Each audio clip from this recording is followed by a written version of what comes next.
that families experiencing homelessness are typically headed by women. Many are headed by young parents, and they include a very high percentage of young children. And we also know that more than half of sheltered people and 40% of unsheltered people work, but still can't afford housing. So we as a field need to think critically and strategically about what's worked in the past and what we should be doing differently in the future. For our cats, I really liked how they were like really protective, loyal, and I guess they kind of made my day. Every single time I'd come home from school, they'd be like waiting for me at the door. So I definitely miss that about them. Why this is so important is because when we look at the prevalence of domestic violence, sometimes people say, hey, you might be sensationalizing the data, but it's real data. You know this, but just to make sure everyone else who's listening understands that it's often life and death. You know, the number one cause for women who are, particularly women who are murdered in not just New York City, but around the country, is due to intimate partner violence.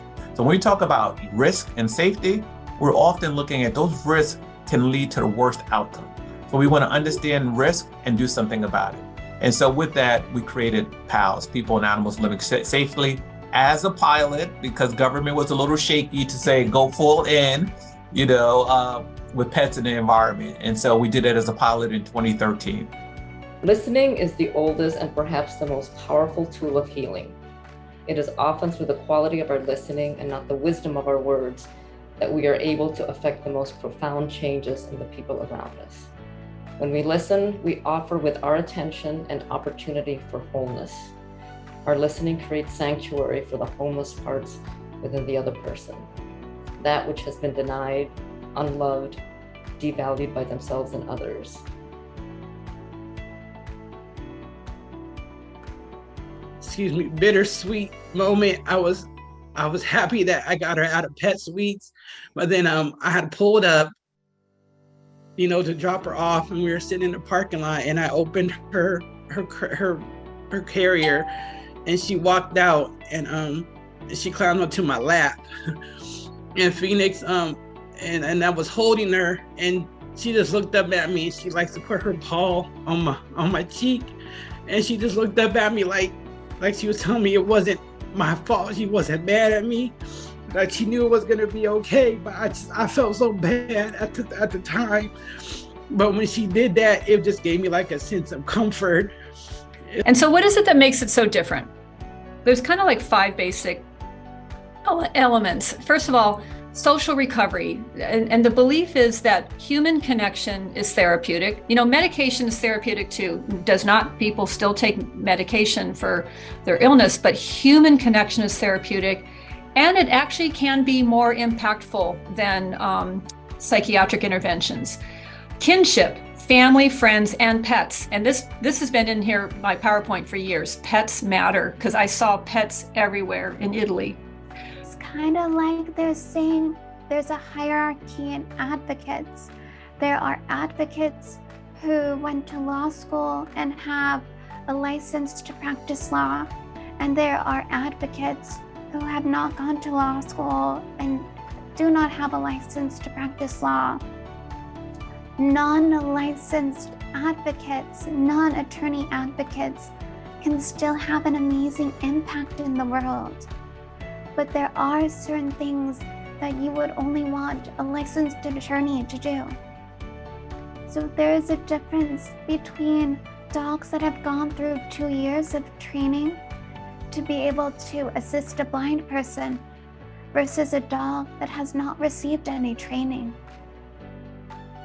I think a more pressing issue is, how do we make a more welcoming environment for pets, and make sure that more shelters, more landlords are recognizing that the dogs in our lives have value, and people should be able to bring their loved furry animals into species with them. So economic abuse is defined as when one person uses tactics of power and control to restrain or sabotage another person's ability to acquire, use, or maintain the economic resources in which they are entitled to. I feel like sometimes that maybe we should have kind of an undercover boss situation going with those that run shelters and, that work in social services and things like that. You know, the people high up maybe need to spend a day in the shoes of those folks. And A day, yeah, maybe. Yeah. I don't think they can handle more than a day. But, just kidding.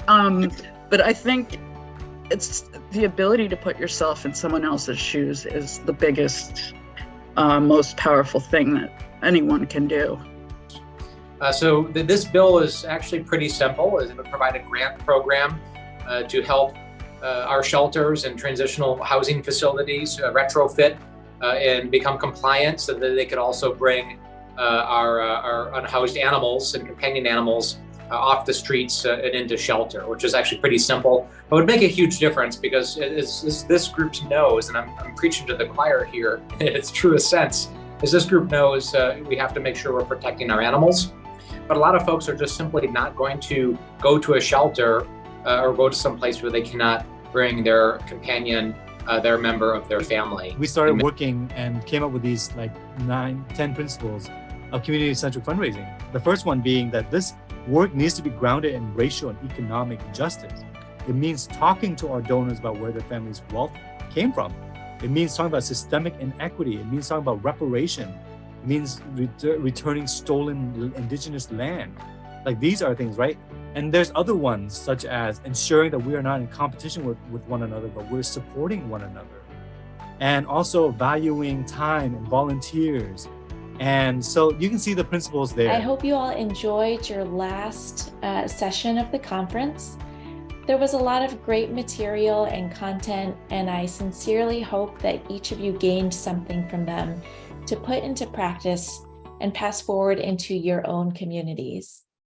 I also hope you took the opportunity to connect with others and to look at all of the adorable photos in our photo contest.